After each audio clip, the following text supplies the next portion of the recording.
Hello everyone. हमने start किया था एटॉमिक स्ट्रक्चर। ओके, तो आज के सेशन में हम देखने वाले हैं स्पेक्ट्रा ऑफ हाइड्रोजन। तो स्टार्ट करते हैं। तो हाइड्रोजन एटम होता, हाइड्रोजन मॉलिक्यूल जो होता है, तो उसको क्या किया जाता है। सबसे पहले देखते हैं कि स्पेक्ट्रा क्यों बनता है, ठीक है, और किस तरीके से उसको वो रिजल्ट्स मिलते हैं।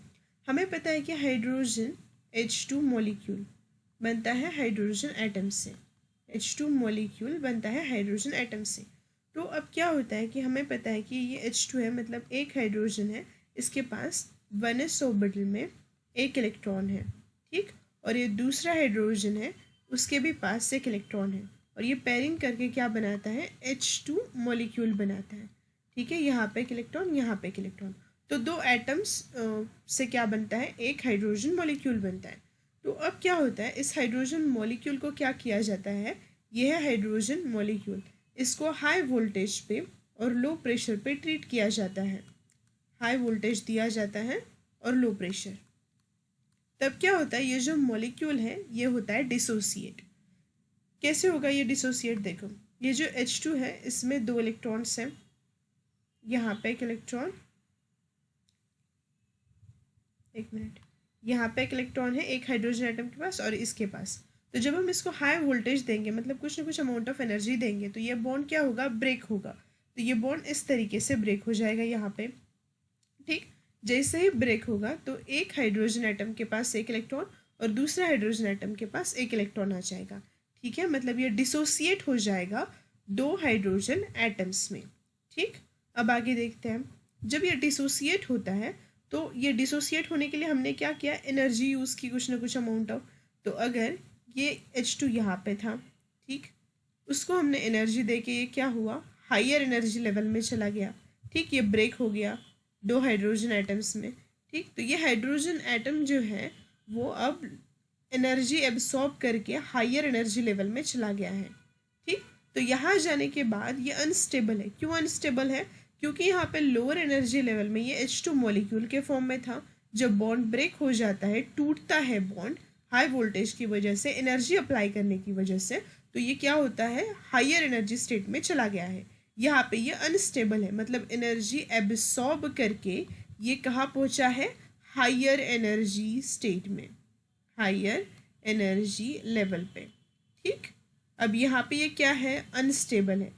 तो कोई भी स्पीसीज जब अनस्टेबल होती है तो वो क्या ट्राई करती है, वो ट्राई करती है स्टेबल होना, ठीक। अनस्टेबल है तो ये क्या ट्राई करेगा, स्टेबल होना। तो ये क्या करेगा, फिर से एनर्जी को क्या करेगा, इमीट करेगा, एनर्जी को इमीट करेगा और ये लोअर एनर्जी लेवल में आ जाएगा। अब हमारे पास बहुत सारे हाइड्रोजन एटम्स हैं, बहुत सारे हाइड्रोजन इस तरीके से मॉलिक्यूल्स थे, उसको हमने हाई वोल्टेज अप्लाई किया और लो प्रेशर पे ट्रीट किया। तो क्या हो जाएगा, बहुत सारे हाइड्रोजन मॉलिक्यूल्स थे, वो टूट कर बहुत सारे हाइड्रोजन एटम्स में कन्वर्ट हो जाएंगे, वो यहाँ पे हायर एनर्जी में चले जाएंगे। तो हर एक हाइड्रोजन जो है इस सैंपल में क्या है, different types of hydrogen atoms हैं, तो वो क्या करेंगे, डिफरेंट एनर्जी लेवल्स पे चले जाएंगे, ठीक है। मतलब एनर्जी एब्सॉर्ब करके वो डिफरेंट एनर्जी लेवल पे चले जाएंगे, और जब वो हायर एनर्जी स्टेट से लोअर एनर्जी स्टेट में आएंगे तभी भी वो क्या करेंगे, अलग अलग एनर्जी स्टेट पे आएंगे, ठीक है। मतलब वो इमिट करेंगे तो वो किसी ना किसी लोअर एनर्जी स्टेट में पहुंचेंगे, ठीक है। जितनी एनर्जी उन्होंने एब्सॉर्ब की थी यहाँ पे और हायर एनर्जी स्टेट में चले गए, उतनी एनर्जी वो रिलीज करके लोअर एनर्जी स्टेट में चले जाएंगे। लेकिन क्या है, यहाँ पे बहुत सारे हाइड्रोजन एटम है, इसका मतलब हमें different types of energy level यहाँ पे देखने को मिलेंगे, ठीक है। तो अब देखते हैं आगे। तो ये देखो, ये है वो सीरीज़ जो कि मैंने यहाँ पे बोला कि डिफरेंट हाइड्रोजन एटम्स, डिफरेंट एक सैंपल में बहुत सारे हाइड्रोजन एटम्स हैं, तो वो अलग अलग एनर्जी लेवल दिखाएंगे। तो इसका मतलब ये हुआ यहाँ पे। तो यहाँ पे सीरीज़ की बात करते हैं हम, तो जब वो ये ट्रांजिशंस हो रहे थे हाइड्रोजन मॉलिक्यूल डिसोसिएट होने के बाद, पहले वो हायर एनर्जी लेवल में जा रहा था, फिर वो लोअर एनर्जी लेवल में आ रहा था, ठीक है। तो ये वहाँ पे क्या होता है, कुछ सीरीज़ दिखाई देती है जो कि यहाँ पे मेंशन्ड है, Lyman series, Balmer series, Paschen, Brackett and Pfund, ठीक है। तो यहाँ पे N1 का मतलब है लोअर एनर्जी और N2 का मतलब है हायर एनर्जी लेवल, ठीक। अब बात करते हैं यहाँ पे, लाइमन जो सीरीज है वहाँ पे लोअर एनर्जी लेवल 1 रहेगा और higher energy level 2, 3, 4 up to जितना भी हम एनर्जी लेवल बताना चाहते हैं वो इन्फिनिटी। तो यहाँ पे बाल्मर में क्या है, लोअर एनर्जी स्टेट 2 है और हायर एनर्जी स्टेट 3, 4, 5। पास्चन में लोअर एनर्जी लेवल 3 है और हायर एनर्जी लेवल 4, 5, 6। ब्रैकेट में लोअर एनर्जी लेवल 4 है और हायर एनर्जी लेवल 5, 6, 7। और पी फन में क्या है, लोअर 5 है और N2 क्या है, 6, 7, 8। रीजन देखते हैं हम किस रीजन में देखने को मिलेगा। लाइमन सीरीज हमें देखने को मिलेगी अल्ट्रावायलेट रीजन में, बाल्मर सीरीज विजिबल रीजन में, Paschen series infrared, Brackett series infrared, Pfund series infrared.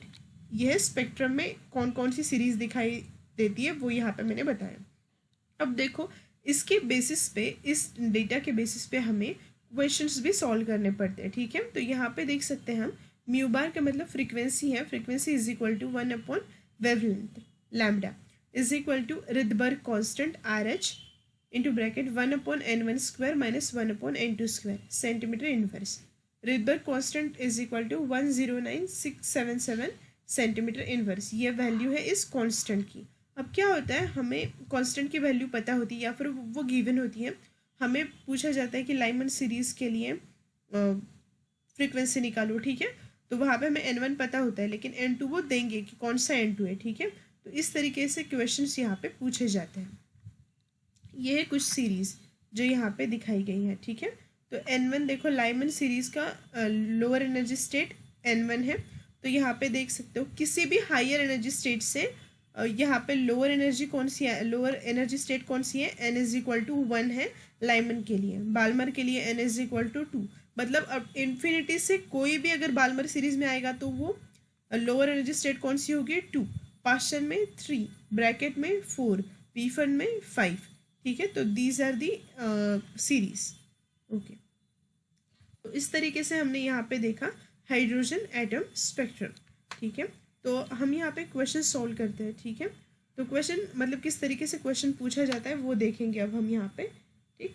तो सबसे पहले देखते हैं कि क्वेश्चन किस तरीके से पूछा जाएगा, ओके। तो हमें तो फॉर्मूला पता है कि mu bar is equal to क्या होता है, 1 अपॉन लैम्डा होता है, इज इक्वल टू यहाँ पे क्या लिखा था, Rydberg constant 1 upon N1 square minus 1 upon N2 square, ठीक। हमें क्या पूछ सकते हैं कि N2 इज इक्वल टू 5 है और N2 इज इक्वल टू 5 है और हमें बाल्मर सीरीज़ के लिए फ्रीक्वेंसी निकालनी है। तो हमें बाल्मर सीरीज़ के लिए पता होता है कि यहाँ पे क्या है, N1 की बाल्मर सीरीज़ है। तो लाइमन के लिए क्या होता है, 1 होता है, बाल्मर के लिए क्या रहेगा, 2। तो यहाँ पे mu bar is equal to 1 upon lambda is equal to यहाँ पे रिडबर्ग कांस्टेंट 109677 पुट करेंगे, वहाँ यहाँ पे 1 upon 2 square minus 1 upon 5 square put करेंगे। तो यहाँ पे म्यू बार की वैल्यू कैलकुलेट करने के बाद हम निकाल सकते हैं, ओके।